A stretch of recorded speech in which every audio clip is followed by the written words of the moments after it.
السلام علیکم ورحمۃ اللہ وبرکاتہ۔ ان الحمد للہ نحمده ونستعینه ونستغفره ونعوذ باللہ من شرور انفسنا ومن سیئات اعمالنا من يهده الله فلا مضل له ومن يضلل فلا هادي له أشهد أن لا إله إلا الله وحده لا شريك له وأشهد أن محمدًا عبده ورسوله أما بعد فإن خير الحديث كتاب الله وخير الهدي هدي محمد صلى الله عليه وسلم وشر الأمور محدثاتها وكل محدثة بدعة وكل بدعة ضلالة وكل ضلالة في النار۔ اللهم صل على محمد وعلى آل محمد كما صليت على إبراهيم وعلى آل إبراهيم إنك حميد مجيد۔ اللهم بارك على محمد وعلى آل محمد كما باركت على إبراهيم وعلى آل إبراهيم إنك حميد مجيد۔ أما بعد فأعوذ بالله السميع العليم من الشيطان الرجيم بسم الله الرحمن الرحيم۔ قال الله تعالى في القرآن المجيد من كان يريد العزة فلله العزة جميعا إليه يصعد الكلم الطيب والعمل الصالح يرفعه۔ رب اشرح لي صدري ويسر لي أمري واحلل عقدة من لساني يفقهوا قولي۔ رب زدني علما رب زدني علما اللهم رب زدني علما رب يسر ولا تعسر وتمم بالخير۔ ہر قسم کی حمد و ثنا کبریائی بڑائی کے تمام تر کلمات اللہ جل سبحانہ و تعالیٰ کی ذات کے لیے انگن بے شمار لا تعداد درود و سلام آقا تاجدار ختم الرسل شافی محشر جناب محمد رسول اللہ صلی اللہ علیہ وآلہ وصحبہ وسلم کی ذات اقدس پر اللہ کی رحمت نازل ہوں، صحابہ کرام، تابعین، تبع تابعین، ائمہ دین پر جن کی وساطت سے یہ دین حنیف ہم تک پہنچا ہے۔ وہ جہاں بھی لیٹے ہیں اللہ ان کی قبروں کو جنت کے باغوں میں سے باغ بنا دے۔ اللہ ہمیں بھی سلف جیسا ایمان نصیب فرما دے۔ سامعین محترم، رمضان المبارک کے بعد یہ پہلا جمعہ ہے۔ ایمان والے اہل ایمان جو ہیں وہ اس بات سے ڈرتے ہیں کوئی بھی نیک عمل کرنے کے بعد یہ ڈر، یہ خوف انہیں لاحق رہتا ہے کہ ہمارا یہ عمل جو ہے کہیں رد نہ کر دیا جائے، ایسا نہ ہو ہم نے نیکی کی ہے یہ قبول ہی نہ ہو۔ تو یہ ایمان والوں کی علامت ہے، بلکہ اس امت کے عظیم اور افضل ترین لوگ جو ہیں وہ صحابہ اکرام رضوان اللہ علیہ اجمعین ہیں، جو نیک اعمال میں پوری امت محمدیہ سے آگے ہیں۔ نیکیوں میں ان کو کوئی پہنچ نہیں سکتا، ان کے جذبوں کو، ان کے شوق اور ذوق کو، لیکن آپ ان کی سیرت طیبات کو پڑھ کے دیکھ لیں، وہ بھی نیکی کرتے تو ڈرتے تھے کہیں ان کی یہ نیکی اللہ کے ہاں رد نہ کر دی جائے۔ یہ خوف اور ڈر انہیں بھی تھا، حالانکہ ان کی تربیت ڈائریکٹ نبی علیہ السلام سے ہوئی تھی، اور ان کے عمل میں ریاکاری ایسا ہو نہیں سکتا کہ جس کی تربیت محمد رسول اللہ صلی اللہ علیہ وسلم فرما دیں ان کا کوئی عمل وہ دکھلاوے کے لیے ہو، لیکن پھر بھی ان کے دلوں میں یہ ڈر خوف رہتا تھا کہ کہیں ہمارا یہ عمل ہماری کسی کمی کوتاہی کی وجہ سے اللہ کے ہاں رد نہ کر دیا جائے۔ یہی ایک مومن بندے کی علامت پہچان ہے۔ نیکی تو کرنی ہی کرنی ہے، لیکن نیکی کے بعد وہ بندہ اس کے لیے فکر مند ہوتا ہے کہ کہیں یہ میرا عمل، یہ میری نیکی اللہ کے ہاں رد نہ کر دی جائے۔ ایسا نہ ہو میں نیکیاں کر کر کے تھک جاؤں، قیامت والے دن وہ نیکیاں میرے کسی کام ہی نہ آئے۔ بلکہ کچھ لوگوں کا اللہ نے قرآن میں اس انداز میں بھی ذکر کیا ہے، عاملۃ ناصبہ تصلی نارا حامیہ تسقی من عین آنیہ۔ قیامت والے دن ایک گروہ کچھ لوگ ایسے بھی ہوں گے کہ جن کی کمریں نیکیاں کر کر کے جھک چکی ہوں گی، لیکن عاملۃ ناصبہ تصلی نارا حامیہ، دہکتی ہوئی آگ اس کا ایندھن بن جائیں گے۔ نیکیاں اتنی زیادہ ہوں گی لیکن پھر بھی مقدر کے اندر جہنم کی آگ ہے۔ یہ نیکیاں انسان کو آگ سے بچا نہیں سکیں گی اور اس کے اندر یہ ذلیل ہو گئے۔ تو آج جو بندہ بھی، پہلی بات تو یہ ہے کہ ہم نیکی کرنے میں ویسے ہی ان لوگوں سے بہت پیچھے ہیں، ہمارے جذبے ویسے نہیں ہیں نیکی کے متعلق جیسے ان لوگوں کے تھے۔ لیکن جو کوئی ٹوٹی پھوٹی نیکی کر لے تو کیا ہمیں بھی یہ فکر ہوتی ہے کہ یہ میری نیکی محفوظ ہو جائے، ایسا نہ ہو کہ یہ میری نیکی، یہ میرا نیک عمل میرے کسی کام ہی نہ آئے، میری نجات کا سبب ہی نہ بنے۔ اللہ کی رضا کے لیے یہ نیکی کرنی تھی، اللہ کی رضا کی بجائے یہی میرا نیک عمل اللہ کی ناراضگی کا سبب بن جائے۔ تو اس بات کی تھوڑی سی فکر ہمیں بھی ہونی چاہیے۔ اور پھر جو بندہ نیک عمل کرتا ہے نا، یہ اللہ کے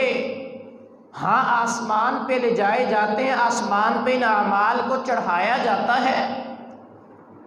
ایسے اعمال جنہیں آسمان پہ چڑھایا جائے اور جب فرشتے یہ عمل لے کے اللہ کے پاس جاتے ہیں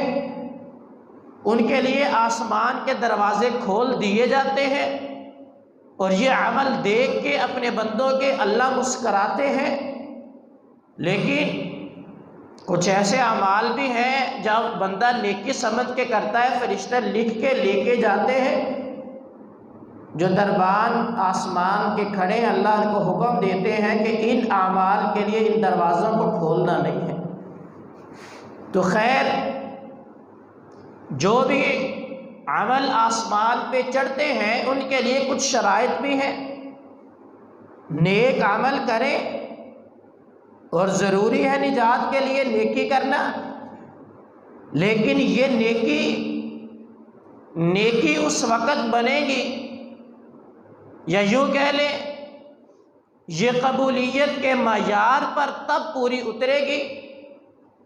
جب اس کے اندر دو طرح کی شرائط پائی جائے۔ بعض نے 3 بھی لکھی ہیں، لیکن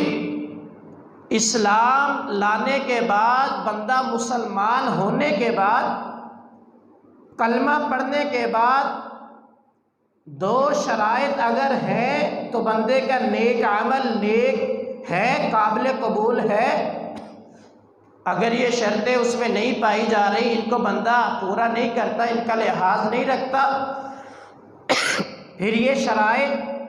پوری نہیں ہے تو نیک عمل آسمان پہ چڑھتے ہی نہیں ہے، یہ بندے کے کسی کام آئیں گے نہیں۔ سب سے پہلے جو بھی عمل کرنے لگو اس کو دیکھ لیا کرو کہ یہ عمل نبی علیہ السلام کے طریقے کے مطابق ہے بھی یا نہیں۔ اس عمل میں نبی علیہ السلام کا اسوہ کیا ہے، طریقہ کیا ہے۔ اگر بندہ نیک عمل اپنی طرف سے کرے جو نبی علیہ السلام نے نہ کیا ہو یا آپ کا طریقہ اور ہو تو وہ نیکی نہیں رہتی۔ سے بخاری کی حدیث ہے، سیدہ عائشہ صدیقہ رضی اللہ تعالی عنہ فرماتی ہیں نبی علیہ السلام نے فرمایا تھا، من احدث فی امرنا ھذا ما لیس فیہ فہو رد، یا پھر ما لیس منہ فہو رد، دونوں طرح کے الفاظ ہیں حدیث میں کہ جو بھی بندہ کوئی کام کرے میرے طریقے کے مطابق اس کا کام نہ ہوا فہو رد، اللہ کے ہاں وہ ددکارا ہوا ہے، رد کیا ہوا ہے، اس کا اجر ثواب وہ بندے کو نہیں ملتا۔ یہ نیک عمل بندے کی نجات کا سامان نہیں بنتا، نجات کا ذریعہ نہیں بنے گا۔ من احدث فی امرنا ھذا ما لیس فیہ فہو رد، ایسا عمل دھدکار دیا جاتا ہے جس کے اوپر نبی علیہ السلام کے طریقے کی مہر ثبت نہ ہو، جو نبی علیہ السلام کے طریقے کے مطابق نہ ہو، آپ کی سنت کے مطابق نہ ہو، یہ عمل قابل قبول نہیں ہوتا۔ اور دوسرا وہ عمل جو بندہ اللہ کی خوشنودی کے لیے نہ کرے، اس میں سے اخلاص ختم ہو جائے، بندے کی نیت جو کوئی اور ہو جائے، یہ عمل کا جو عمل کرنا تھا وہ اس لیے کہ اللہ راضی ہو، بلکہ بندے کا یہ مقصد مطلب چینج ہو جائے، لوگوں کی خوشنودی کے لیے، اپنے آپ کو لوگوں میں مشہور کرنے کے لیے، لوگوں کے سامنے لمبی لمبی نمازیں، لمبے لمبے سجدے، قیام، رکوع، لمبی لمبی تلاوتیں، اور جب لوگ نہیں ہوتے تو پھر جلدی جلدی 2-4 سجدے کیے چلا گیا۔ یہ نمازیں، یہ عمل وہ تلاوت کی صورت میں ہو، صدقہ و خیرات کی صورت میں ہو، یا پھر وہ قرآن مجید کی تلاوت کی صورت میں ہو، جو بھی عمل ہو لوگوں کو دکھانے کے لیے، جبکہ اللہ نے نبی علیہ السلام کو حکم دیا تھا، قل ان صلاتی و نسکی و محیای و مماتی للہ رب العالمین، اے نبی ان کو بتلا دو کہ میری نماز، میری قربانی کرنا، اللہ کے راستے میں کوئی چیز قربان کرنا، اسی طرح میری زندگی کا مقصد، میری موت، یہ سب کچھ اللہ کے لیے ہے، یہ سب کچھ اللہ کی خوشنودی کو حاصل کرنے کے لیے، اللہ کی رضا کو حاصل کرنے کے لیے۔ دنیا کے لوگوں سے مجھے کوئی سروکار نہیں ہے، دنیا کے لوگ جو مرضی کہتے رہے، میرے کسی بھی عمل کی منشا وہ لوگوں کی رضا نہیں ہے، بلکہ میرے ہر عمل کی منشا وہ اللہ کی رضا ہے۔ میرا نماز پڑھنا بھی اللہ کے لیے، صدقہ و خیرات کرنا بھی اللہ کی رضا کو حاصل کرنے کے لیے، مخلوق کے اوپر رحم کرنا بھی مخلوق کو اپنے متحد کرنے کے لیے نہیں، بلکہ اپنے احسان تلے دبانے کے لیے نہیں، بلکہ صرف اس کے مقصد ایک ہے کہ اللہ مجھ سے راضی ہو جائے، صرف اسی مقصد کے لیے میرا ہر عمل ہے، یہ نبی علیہ السلام نے فرمایا۔ اور اللہ نے کہا کہہ کہ ان کو بتلاؤ کہ میں اس لیے عمل کرتا ہوں۔ اگر یہ 2 شرائط ہیں تو آپ کی نیکی وہ نیکی ہے، وگرنہ وہ ایکسرسائز تو ہو سکتی ہے، نیکی نہیں رہتی اگر اس میں محمد رسول اللہ صلی اللہ علیہ وآلہ وسلم کا طریقہ نہیں ہے، سنت کے مطابق عمل نہیں ہے، اللہ کے ہاں قابل قبول نہیں ہے۔ بلکہ سورۃ الفرقان میں اللہ نے اس بات کا اعلان کیا ہے، قیامت والے دن بہت سارے عمل لے کے کچھ لوگ آئیں گے، لیکن ہوگا کیا؟ فَجَعَلْنَاهُ هَبَاءً مَنْثُورًا، ہم انہیں وہ راکھ بنا کے اڑا دیے جائیں گے، یہ عمل ان کے کام نہیں آئیں گے۔ کیوں؟ ان کے اندر نبی علیہ السلام کی سنت کی اتباع نہیں ہوگی۔ جب اتباع نہیں ہے تو اس عمل کی اللہ کو ضرورت نہیں ہے۔ اگر چاہتے ہو تو آؤ، ڈر پیدا کرو، ہر چیز کی چھان بین کیا کرو، عمل کرنے لگو، پہلے ذہن میں یہ خیال ہونا چاہیے، یہ بندے کو فکر ہونی چاہیے میرا یہ عمل سنت کے مطابق ہے بھی یا نہیں۔ اگر ایسی فکر ہے، آپ نے اپنی کوشش کی ہے، بندہ غلطی سے اگر کوئی عمل ایسا کر بھی لے، آپ نے کوشش پوری کی، اللہ معاف کرنے والا ہے۔ اگر توجہ ہی نہیں، کوشش ہی نہیں، 35 سال 50 سال ہو گئے نمازیں پڑھتے ہوئے، کبھی یہ فکر ہی نہیں کہ میں اپنی نماز کو سنت کے مطابق سیکھ لوں، پوچھ لوں، اور یہ کبھی بندے کے دل میں فکر پیدا ہی نہیں ہوا، اور نماز سنت کے مطابق ہے بھی نہیں۔ سینکڑوں حدیث سنا دو، کھول کے سامنے رکھ دو، پڑھ لو خود، پھر بھی بندہ نہیں مانتا، تو یہ نماز بندے کی نجات کے لیے کافی نہیں ہے۔ یہ نماز برہان کیسے ہوگی؟ خیر، باتیں بہت ہیں، یہ دو باتیں اگر نہیں ہے، طریقہ نبی علیہ السلام کا، عمل صرف اللہ کے لیے، کسی اور کے لیے نہیں، اگر یہ نہیں ہے تو پھر جو مرضی کرتے رہو، نیکی بندے کے قابل قبول نہیں ہے۔ یہ بندے کے دل میں ڈر ہونا چاہیے کہ کہیں میرا یہ عمل نبی علیہ السلام کی سنت کے خلاف نہ ہو، اور میرے دل میں کہیں ریاکاری تو نہیں ہے۔ خیر، ریاکاری اور شہرت، اس کے بجائے اگر عمل میں اخلاص آ جائے نا، بندہ اخلاص کو پیدا کر لے، تو یہ عمل اخلاص کی بدولت وہ شرف قبولیت سے سرفراز ہوتا ہے۔ اس چیز کی ضرورت ہے کہ بندہ اپنے عمل میں اخلاص پیدا کرے۔ قرآن نے بھی اسی بات کو بیان کیا سورہ یونس کے اندر، فَمَاذَا بَعْدَ الْحَقِّ إِلَّا الضَّلَالُ فَأَنَّىٰ تُصْرَفُونَ، وہ حق آ جاننے کے بعد پھر بھی گمراہی کے اندر بہکے پھرتے ہو، کہاں کہاں پھر رہے ہو، حق واضح ہو جانے کے بعد بھی اس کو مانتے نہیں ہو، پہچانتے نہیں ہو، ویسے ہی بہکے پھر رہے ہو۔ اس لیے تیسرے نمبر پر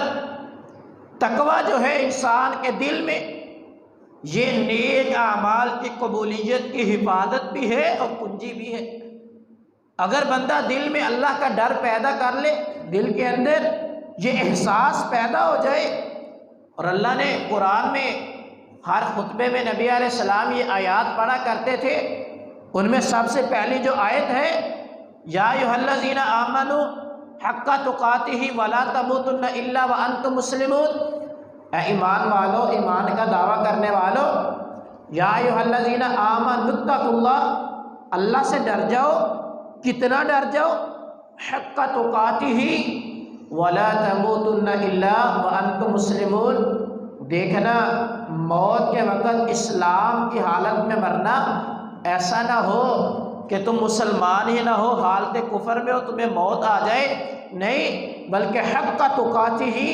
اللہ سے اس طرح ڈر جاؤ جس طرح ڈرنے کا حق ہے۔ یہ حق تقاتہ ہی، اللہ سے ڈرنے کا حق کیا ہے؟ ہم نے ہر خطبے میں اس آیت کو سنا ہے، ہر واعظ پڑھتا ہے، نبی علیہ السلام نے پوری زندگی اپنے خطبے کا جو آغاز ہے اس آیت سے کیا ہے،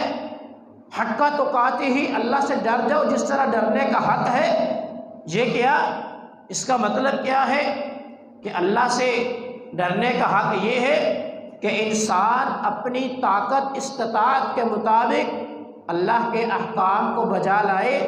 اللہ کے جو بھی احکام ہیں انسان کو بتلا دیے گئے، بندہ اس کو کر گزرے، جتنی اللہ نے بندے کو طاقت دی ہے اس کے مطابق یہ بندہ اللہ کی معصیات سے رک جائے، اللہ کی نافرمانیاں اس سے اپنے آپ کو روک لے، جس بات کا اللہ نے حکم دیا اس کو بجا لائے، یہ ہے حق تقاتہ ہی، اللہ سے ڈرنے کا حق یہ ہے۔ بلکہ اسی آیت کی تفسیر سیدنا عبداللہ بن مسعود رضی اللہ تعالیٰ عنہ نے بڑی ہی جامع الفاظ میں کی ہے۔ اس کی تفسیر حق تقاتہ کے اندر 3 چیزیں سیدنا عبداللہ بن مسعود رضی اللہ تعالیٰ عنہ بیان کیا کرتے تھے، اگر وہ 3 چیزیں بندہ اپنا لے تو جتنی بھی دیگر احادیث ہے وہ ساری 30 چیزوں کے اندر سمو جاتی ہے۔ آپ یوں کہہ لیں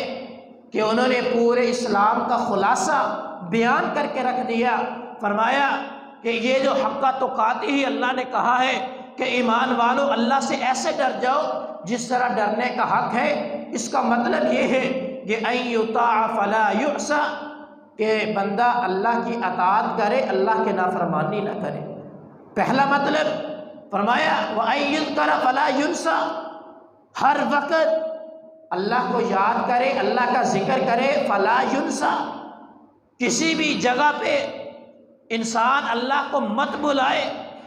اللہ ہر وقت بندے کو یاد ہونا چاہیے۔ اور جب بندے کو اللہ یاد ہوگا نا، بندہ کبھی گناہ کے قریب بھی نہیں جائے گا۔ جب بندے کو اللہ یاد ہوگا، بندے کا یہ ایمان ہوگا، یہ یقین ہوگا کہ میں یہاں پر اکیلا نہیں ہوں، میرے ساتھ اللہ بھی ہے، میرے ساتھ اللہ کی ذات موجود ہے، میری ایک ایک حرکت، میرا پورے کا پورا وجود وہ اللہ کی نظر میں ہے، اللہ اسے دیکھ رہا، اللہ اس سے باخبر ہے، اس کی ایک ایک حرکت سے اللہ باخبر ہے، میرے دل میں پیدا ہونے والے خیالات، جذبات، احساسات، ہر ایک چیز سے اللہ باخبر ہے۔ جب بندے کو اس چیز کا یقین ہو جائے، بندہ ایسا یقین پیدا کر لے اپنے دل میں، ہو نہیں سکتا بندہ تنہائی میں جتنا مرضی دور لوگوں سے ہو، جیسی مرضی تنہائیاں ہو، جنگل بیابان کیوں نہ ہو، رات کے اندھیرے کیوں نہ ہو، جہاں مرضی بندہ چلا جائے، پھر بندے کے دل میں گناہ کے کبھی بھی خیالات پیدا ہی نہیں ہو سکتے۔ اگر بندہ اس بات کا یقین کر لے، اپنے دل میں یقین پیدا کر لے، یہی سیدنا عبداللہ بن مسعود رضی اللہ تعالیٰ عنہ فرمایا کرتے تھے وَأَن يُذْكَرَ فَلَا يُنْسَى، اللہ کو یاد رکھا کر، اللہ کو کبھی بھی بندہ نہ بھلائے۔ حق تقاتہ کا مطلب یہ ہے ہر وقت اللہ یاد ہونا چاہیے، زبان پہ اللہ کا ذکر ہو۔ کیسے ہو سکتا ہے کہ بندہ گناہ کر لے؟ گناہ تبھی کرتا ہے جب بندے کا یقین کامل نہ ہو کہ اللہ مجھے دیکھ رہا ہے، جب بندے کا ایمان کمزور ہو جائے، ایسا یقین نہ ہو اور بندہ اللہ کو بھلا دے، جب اللہ کو بھلاتا ہے نا تو پھر گناہ ہوتے ہیں۔ فرمایا تیسرا جو کام اور جو تفسیر اس کی ہے وَأَن يُشْكَرَ فَلَا يُكْفَرْ، اللہ کا شکر ادا کیا کرو، اللہ کی نعمتوں کا کفر انکار نہ کیا کرو، شکران نعمت یہ ادا کیا کرو، کفران نعمت کے مرتکب نہ ٹھہرا کرو۔ اللہ نے کتنی نعمتیں آپ کو دی ہیں، جو اللہ نے دی ہیں ان کے اوپر تو اللہ کا شکر ادا کرو۔ اور ہم یہ نہیں کرتے کہ اللہ نے مجھے اتنا نوازا، اتنی نعمتیں دی ہیں، اس کے اوپر اللہ کا شکر ادا کرے۔ کوئی ایک چیز ہمیں نہ ملے نا، ہم اس کے اوپر طرح طرح کی باتیں اور طرح طرح کے شکوے وہ کرتے رہتے ہیں۔ ہم یہ نہیں دیکھتے ایک چیز اللہ نے نہیں دی تو کیا ہوا، اللہ نے اتنا کچھ تو دیا ہے، اس بات کو بھول جاتے ہیں۔ یہی سیدنا عبداللہ بن مسعود ہمیں سمجھانا چاہتے ہیں کہ وَأَن يُشْكَرَ فَلَا يُكْفَرْ، اللہ کا شکر ادا کیا کرو، اللہ کا کفر نہ کیا کرو۔ جو اللہ نے نعمتیں دی ہیں ان کا اللہ کے سامنے شکریہ ادا کیا کرو۔ اے اللہ تیرا شکر ہے، تم نے مجھے یہ دیا۔ اب بندہ اپنے اعضاء کو دیکھ لے، ہاتھ دیے، کان دیے، آنکھیں دی، اللہ نے بولنے کو زبان دی، اللہ نے سوچنے کے لیے دماغ دیا، اللہ نے ذی شعور ہمیں بنایا، صحیح سلامت یہ جسم دیا، اللہ نے صحت عطا کی۔ حالانکہ ہر ایک ایک اعضاء سے معذور اللہ نے زندگی میں دکھائے بھی ہیں، آنکھیں دی ہیں، نبینا بھی ہے، اللہ نے ہمیں قوت سماعت دی ہے، کانوں سے بہرے بھی آپ کو مل جائیں گے۔ تھوڑی سی یہ سماعت کا آلہ وہ ڈسٹرب ہو جائے، بندے کو اونچی سنائی دینا شروع کر دینا، وہ بندے کی ساری زندگی بدمزگی کا شکار ہو جاتی ہے، اور لوگ اس کے ساتھ بیٹھنے سے کتراتے ہیں کہ اب اسے اتنا اونچا اونچا بول کے کون سمجھائے۔ لیکن اللہ نے ہمیں وہ لوگ بھی دکھائے ہیں، زبان دی ہے، اللہ نے گنگے بھی دکھا دیے، اللہ نے عقل سے آری لوگ بھی دکھا دیے جنہیں ہم مجذوب کہتے ہیں، اللہ نے پاؤں دیے، پاؤں سے معذور لوگ بھی دکھائے ہیں، اللہ نے صحت دی ہے، بیمار لوگ دیکھے، ہسپتالوں کا کبھی چکر لگا کے دیکھ لے، کبھی گھروں میں پڑے سالہ سال سے بیماری کی وجہ سے اپنی بیماری سے جنگ کرتے ہوئے اپنے بستر پہ لیٹے ہوئے ان افراد کو دیکھ لے۔ ہر فیملی کے اندر کوئی نہ کوئی نظر آ جائے گا۔ یہ اللہ کی نعمتیں نہیں ہیں، اللہ کی ان نعمتوں کو بھول کے اگر ایک بندے کی خواہش ہو اس میں تھوڑی سی وہ اللہ تاخیر کر دے، حالانکہ وہ تاخیر ہوتی بھی ہمارے لیے بہتر اور فائدے مند ہے، شاید ہم اس کو سمجھ نہیں سکتے، تو بندہ وہ شکموں پہ اتر آتا ہے۔ سیدنا عبداللہ بن مسعود فرماتے ہیں حق تقاتے ہی کا مطلب یہ ہے وَإِن يُشْكَرْ فَلَا يُكْفَرْ، اللہ کا شکر ادا کیا کر جو اللہ نے دیا ہے، اللہ کی نعمتوں کا کفر نہ کیا کر، انکار نہ کیا کر، نہ شکری کا مرتکب نہ ٹھہرا کر۔ اگر تم نے اپنی زندگی میں یہ 3 کام کر لیے، ان کو اپنا لیا، ان یطاع فلا یعصى، اللہ کی اطاعت کیا کر، نافرمانی کو چھوڑ دے، اور فرمایا وان یذکر فلا ینسى، اللہ کو یاد رکھا کر، بھولا مت کر اللہ کو، وان یشکر فلا یکفر، اللہ کا شکر ادا کیا کر، نہ شکری سے بچ جا۔ اگر تم نے اپنے آپ کو ایسا بنا لیا، فرمایا حق تقاتے ہی، جس طرح اللہ سے ڈرنے کا حق ہے تو نے اس حق کو پورا کر دیا۔ اگر ایسا نہیں ہے تو پھر یہ جو آیت جس میں اللہ نے ہمیں خطاب کر کے کہا یا ایھا الذین آمنوا اتقوا اللہ حق تقاته، پھر ہم نے اللہ سے ڈرنے کا حق جو ہے وہ ادا نہیں کیا۔ جب دل میں یہ کیفیت پیدا ہو جائے نا، یہ ڈر بندے کے دل میں آ جائے، اسی کا نام تقوی ہے۔ اور ہر متقی کا عمل جو ہے اللہ متقین کو پسند بھی فرماتے اور اعمال کو قبول بھی فرماتے ہیں۔ آزاد آئے چوتھے نمبر پر پاکیزہ اور نیک اعمال جو ہیں وہ قبول ہوتے ہیں، جس طرح اللہ نے قرآن میں کہا ہے من کان یرید العزت فللہ العزت جمیعا، جو بندہ عزت پانا چاہتا ہے، ہر قسم کی عزت جو ہے وہ اللہ کے ہاتھ میں ہے، ہر قسم کی عزت وہ اللہ عطا کرنے والا، کوئی جیسی بھی عزت چاہتا ہے اللہ اس کو عزت عطا کرے گا۔ اور فرمایا یصعد الکلم الطیب والعمل الصالح یرفعہ، ہر قسم کا پاکیزہ کلمہ جو ہے اور نیک اعمال یہ اللہ کی طرف چڑھائے جاتے ہیں، اللہ کی طرف بلند کیے جاتے ہیں، اللہ انہیں قبول کرتا ہے۔ آئے پاکیزہ کلمات وہ کیا ہے، اس کی تفسیر کے اندر امام علی بن مدینی رحمہ اللہ تعالی فرمایا کرتے ہیں، اور یہ وہ محدث الزمان ہے جو امام بخاری رحمہ اللہ تعالی جیسے محدث کے استاد ہیں، اور جن کے بارے میں امام بخاری فرمایا کرتے تھے کہ ایک میرے اساتذہ میں سے ایسا استاد ہے کہ جب بھی میرے ذہن میں کوئی اشکال پیدا ہو جائے، اگر میں کسی کی باتوں سے مطمئن یا کسی کے علم سے مطمئن ہوتا تھا تو وہ علی بن مدینی رحمہ اللہ تعالی ہیں۔ یہ فرماتے ہیں کہ یہ جو پاکیزہ کلمات ہیں ان کا مطلب کیا ہے، فرمایا الکلم الطیب لا الہ الا اللہ والعمل الصالح اداء الفرائض واجتناب المحارم۔ لوگوں پاکیزہ کلمہ جو اللہ نے کہا ہے کہ وہ لوگ من کان یرید العزت فللہ العزت جمیعا یصعد الکلم الطیب، اللہ کی طرف پاکیزہ کلمات کو لے جایا جاتا ہے۔ فرمایا الکلم الطیب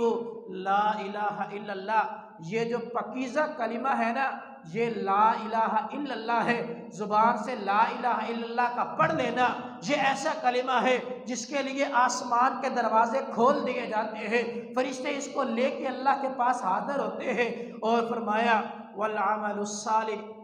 نیک عمل جو ہے، یہ نیک اعمال کیا ہے،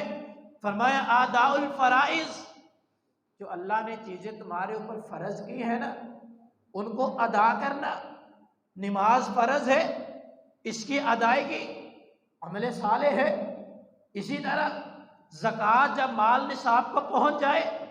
یہ تمہارے اوپر فرض ہے، اس کی ادائیگی۔ اسی طرح روزے رمضان کے مہینے کے فرض ہے، اس کی ادائیگی۔ اسی طرح حج اگر اللہ کسی کو طاقت دے، صاحب استطاعت و زندگی میں ایک مرتبہ یہ فرض ہے، اس کے بعد نفل ہے، یہ ادا کرنا۔ اگر اللہ نے اتنی طاقت دی ہے یہ فرض ہے، اس کو ادا کرنا۔ یہ فرمایا والعمل الصالح، یہ نیک عمل ہے۔ اور دوسری چیز، پہلی چیز نیک اعمال میں اداء الفرائض، دوسری چیز واجتناب المحارم، وہ چیزیں جو اللہ نے تمہارے اوپر حرام کر دی ہیں نا، جن سے بندے کو منع کر دیا، جو چیزیں حرام کر دی، واجتناب المحارم، ان حرام کردہ چیزوں سے اپنے آپ کو روکنا، بچانا۔ یہ غیبت کی صورت میں ہو، چغلی کی صورت میں ہو، جھوٹ کی صورت میں ہو، کسی کو دھوکہ دینے کی صورت میں ہو، وہ جتنی بھی ہے، بدکاری کی صورت میں ہو، ڈاکہ زنی کی صورت میں ہو، جو بھی ہے، لوگوں کی عزتوں کو نیلام کرنے کی صورت میں ہو، ہر وہ عمل جو کہ حرام ہے اللہ نے اس کو حرام کر دیا۔ اور یا پھر کھانے پینے کی چیزیں، ان میں شراب کی صورت میں ہو، سود لینے دینے کی صورت میں ہو، جو بھی چیزیں اللہ نے تمہارے اوپر حرام کر دی ہے، فرمایا واجتناب المحارم، حرام کردہ چیزوں سے اپنے آپ کو بچا لینا، اس سے بڑا نیک عمل کوئی ہے ہی نہیں۔ یہ دو چیزیں، من کان یرید العزت فللہ العزت جمیعا، جو عزت چاہتا ہے، عزت اللہ کی طرف سے ہے، جسے چاہے اللہ ذلیل کر دے۔ وَتُعِزُّ مَن تَشَاءُ وَتُذِلُّ مَن تَشَاءُ بِيَدِكَ الْخَيْرُ، جسے اللہ چاہتا ہے عزتوں سے نواز دیتا ہے، جسے اللہ چاہے بڑا معزز ہوتا ہے۔ چند منٹوں کے اندر اللہ ساری کی ساری عزت کو وہ مٹی میں ملا کے رکھ دیتا ہے۔ اگر آپ مثالیں ڈھونڈیں، آپ کو گرد و گواہ کے اندر بہت ساری ایسی مثالیں مل جائیں گی، جو کبھی ایک وقت تھا وہ بندہ کہتا ہے میرے جیسا معزز تو ہے ہی کوئی نہیں، چند ایک منٹوں میں اللہ ایسا ذلیل کرتا ہے کہ لوگوں کے سامنے جانے سے بھی کتراتا پھرتا ہے، منہ چھپاتا پھرتا ہے۔ یہی اللہ فرما رہے ہیں من کان یرید العزت فللہ العزت جمیعا، جو عزت چاہتا ہے، عزت دار بننے کا ارادہ رکھتا ہے، فللہ العزت جمیعا، ہر قسم کی عزت وہ اللہ کے ہاتھ میں ہے، جسے اللہ چاہے عزت دے، جسے چاہے ذلیل کر دے۔ اگر عزت چاہتے ہیں تو آؤ، الکلم الطیب والعمل الصالح، دو عمل اپنا لو، پاکیزہ کلمات زبان سے ادا کرنا شروع کر دو، لا الہ الا اللہ کا ورد کرنا شروع کر دو۔ اور استاذ محترم محمد حافظ عبدالسلام بن محمد رحمہ اللہ تعالی، وہ اس آیت کی تفسیر میں فرماتے ہیں کہ الکلم الطیب، بعض لوگوں نے صرف لا الہ الا اللہ کہا ہے نا، خاص تو لا الہ الا اللہ ہے، اگر اس کے مفہوم کو ذرا عام کر لے، وسیع کرے، تو اس کے اندر ہر نیک عمل موجود ہے، وہ نماز کی صورت میں ہو، وہ دعا کی صورت میں ہو، استغفار کی صورت میں ہو، وہ لا الہ الا اللہ پڑھنے کی صورت میں ہو، ذکر اذکار کی صورت میں ہو، الکلم الطیب کے اندر ہر نیک کلمہ موجود ہے۔ اور والعمل الصالح، ہر وہ عمل اس میں موجود ہے جس کے اندر نبی علیہ السلام کی اطاعت موجود ہو۔ جو عمل نبی علیہ السلام کی نافرمانی سے، معصیت رسول سے بندہ جس عمل کو بچا لے، وہ نیک عمل ہے۔ جو بھی یہ کرے گا اللہ اسے عزت دے گا، اور یہی عمل اللہ کے ہاں قابل قبول بھی ہے۔ اور پھر چھٹے نمبر پر، جو بندہ بھی نیک عمل کے بعد عمل کر لیا، اب اللہ سے استغفار کرتا ہے اور اس کے اوپر استقامت اور اس کی قبولیت کی دعا کرتا ہے کہ اللہ میں نے یہ عمل کر لیا، اللہ مجھے اس کے اوپر استقامت بھی دے، اور یا اللہ میں اس کی قبولیت کے تجھ سے دعا بھی کرتا ہوں۔ آج ہمارے لیے المیہ کی بات یہ ہے، ہم نیک عمل تو کرتے ہیں لیکن کبھی اس کے بعد ہم نے دعا نہیں کی، ہمیں فکر نہیں ہوتی کہ پتہ نہیں یہ میرا عمل وہ قبول ہوا بھی ہے یا نہیں۔ بلکہ ہم تو جس بندے کو کہو نا کہ یار نماز پڑھا کر، کوئی بندہ کسی مولوی صاحب کے کہنے پہ نماز پڑھنا شروع کر دے، حالانکہ توفیق تو اللہ کی طرف سے ہوتی ہے، تو یہ پھر بڑا مولوی کے اوپر احسان کر رہا ہوتا ہے کہ لو جی روزانہ نماز تو پڑھتے ہیں، یہ عمل تو کرتے، اور کیا کریں؟ یعنی نیکی بھی دوسروں کے اوپر احسان کے لیے ہم کر رہے ہوتے، اپنے لیے نہیں۔ جبکہ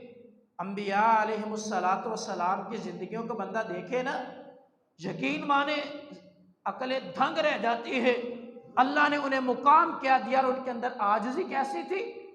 اور یہ سیدنا ابراہیم علیہ الصلاۃ والسلام، آپ ان کو دیکھ لیں کہ یہ اتنا بڑا عمل اللہ نے حکم دیا، کر دیا۔ کیا عمل؟ اللہ نے حکم دیا ابراہیم میرے گھر بیت اللہ کی تعمیر کرو۔ سیدنا ابراہیم علیہ السلام نے اپنے بیٹے سیدنا اسماعیل علیہ السلام کو ساتھ لیا۔ بیٹا وہ مزدور بنا ہوا ہے، دونوں اللہ کے نبی، بیٹا مزدوری کا کام کر رہا، باپ مستری بنا ہوا معمار، اور کرتے کرتے اللہ کا گھر تعمیر ہو گیا۔ کوئی عام سی بات ہے؟ عام کوئی مسجد بنا دینا؟ نبی علیہ السلام نے فرمایا اس مسجد کے بدلے اللہ جنت میں گھر بنا کے دے گا۔ وہ بندہ اتراتا پھرتا میں نے مسجد بنوا دی۔ اللہ کا نبی ہے، اللہ کا گھر بیت اللہ تعمیر کیا ہے، تعمیر ہو گیا نا، مکمل تعمیر ہوگی۔ اب ہاتھ اٹھا لیے اللہ کے سامنے، عاجزی دیکھے کیسی ہے، ربنا تقبل منا انک انت السمیع العلیم۔ اللہ یہ گھر ہم نے بنا دیا، ربنا تقبل منا،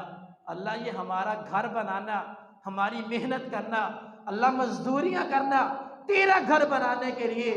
ربنا تقبل منا، اللہ ہمارے اس عمل کو قبول کر لے، انک انت السمیع العلیم، اللہ تو دعاؤں کو سننے والا ہے، جاننے والا ہے، اللہ دل کی کیفیات کو جاننے والا ہے، تو جانتا ہے ہم نے یہ عمل ہمارے دل کی کیفیت تیری رضا کے لیے کیا ہے، اللہ اس کو قبول کر لے۔ نبی ابراہیم خلیل الرحمن یہ دعا کر رہے ہیں، کبھی ہم نے بھی یہ کیا؟ اور دعا سے بندہ دعا کرتا رہے نا، نیک عمل کی توفیق بھی ملتی ہے اور اس عمل کو قبولیت بھی ملتی ہے۔ دعا یہ اللہ اور بندے کے درمیان ایک اتنا خوبصورت تعلق کا نام ہے، ہم نے شاید دعا کو سمجھا نہیں۔ یہ بندے اور رب کے درمیان رابطہ ہے، اور یہ رابطے کا ذریعہ ہے، یہ ایک خوبصورت تعلق ہے۔ جب بندہ ایک طرف بیٹھ کر اپنی عبودیت کے کمال کے درجے پر پہنچ کر اتنی عاجزی اور انکساری کر رہا ہوتا ہے، اور ادھر اللہ دوسری طرف اپنے بندے کی اس کمال درجے کی عبودیت اور اس کی عاجزی اور انکساری کو دیکھ کر اللہ اپنی عطا، جود و سخا اور اسی طرح فضل و کرم کی برکھا کو برساتے ہیں۔ اور یہی تعلیمات ہمیں انبیاء علیہ الصلاۃ والسلام کی زندگیوں سے بھی ملتی ہے، کہ جب سیدنا سلیمان علیہ الصلاۃ والسلام نے نا، یہ بھی اللہ نے اتنی بادشاہت دی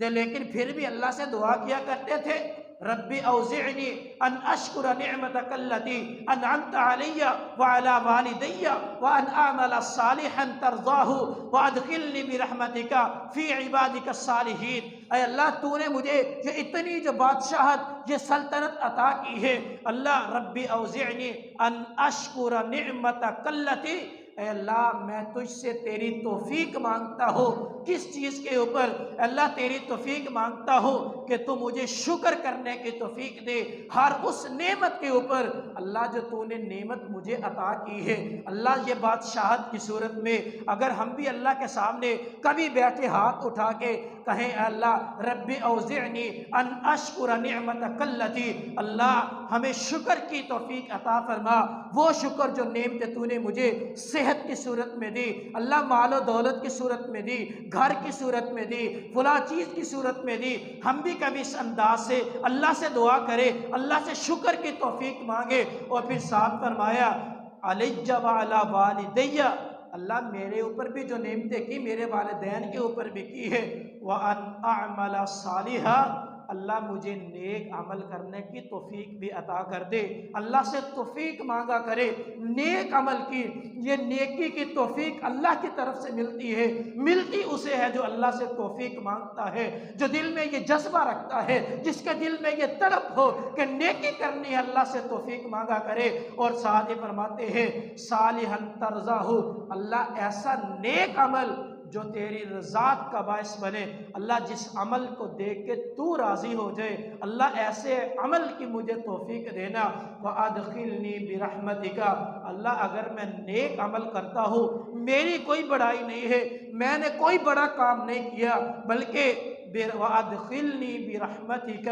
فِي عِبَادِكَ الصَّالِحِينَ،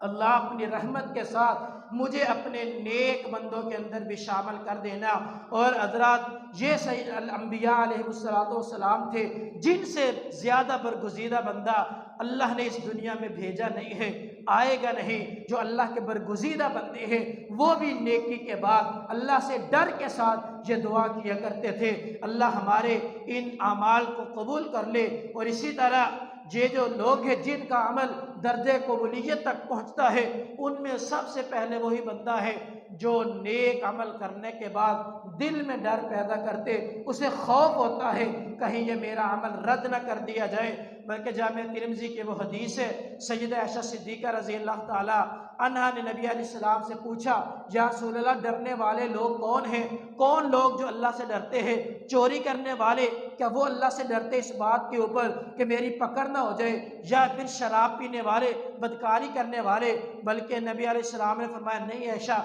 لا یا بنت الصدیق ولکنہم الذی یصومون ویصلون ویتصدقون وہم یخافون ان لا تقبل منہم، یہ وہ لوگ ہیں جو نمازیں بھی پڑھتے ہیں، روزے بھی رکھتے ہیں، اللہ کے راستے میں خرچ بھی کرتے ہیں، لیکن اس کے ساتھ ساتھ وہم یخافون، ان کے دل میں یہ ڈر ہوتا ہے کہ کہیں ان کا یہ عمل جو ہے یہ اللہ کے ہاں رد نہ کر دیا جائے، یہ عمل مردود نہ ہو جائے، ایسا نہ ہو ہماری نیکی اللہ کے ہاں قبول نہ ہو۔ ان کے دل میں یہ ڈر ہوتا ہے، جس کے دل میں ایسی کیفیت پیدا ہو جائے، یہی لوگ ہیں کہ جو بڑی ہی کامیابیوں کے مالک بن جائیں گے۔ آخری بات ہے کہ نیک عمل اور اس کے اوپر استقامت کیسے ہوگی؟ بندہ دل میں پہلا عمل جو ہے اس بات کا یقین پیدا کر لے کہ اللہ سے میں نے ملنا ہے، اور نیک اعمال جو ہے اعمال صالحہ ہیں، انہی کی وجہ سے اللہ کی ملاقات ہوگی، کیونکہ اللہ نے فرمایا فمن کان یرجو لقاء ربہ فلیعمل عملا صالحا ولا یشرک بعبادۃ ربہ احدا، کہ جو بندہ بھی یہ امید رکھتا ہے کہ اللہ کے ساتھ وہ ملاقات کرے، یا پھر جو بندہ اللہ سے ملاقات کرنا چاہتا ہے، اس کا شوق رکھتا ہے، اسے چاہیے فلیعمل عملا صالحا، وہ نیک عمل کرے، ولا یشرک بعبادۃ ربہ احدا، اور اللہ کے ساتھ اس کے بندوں میں سے کسی کو شریک نہ کرے۔ جس نے نیک عمل کیے، دل میں جب یہ شوق ہوگا کہ میں نے اللہ سے ملنا ہے، اللہ کے چہرے کا دیدار کرنا ہے، اللہ کو میں نے دیکھنا ہے، جب بندے کے دل میں یہ کیفیت، یہ شوق، جذبہ پیدا ہو جائے، پھر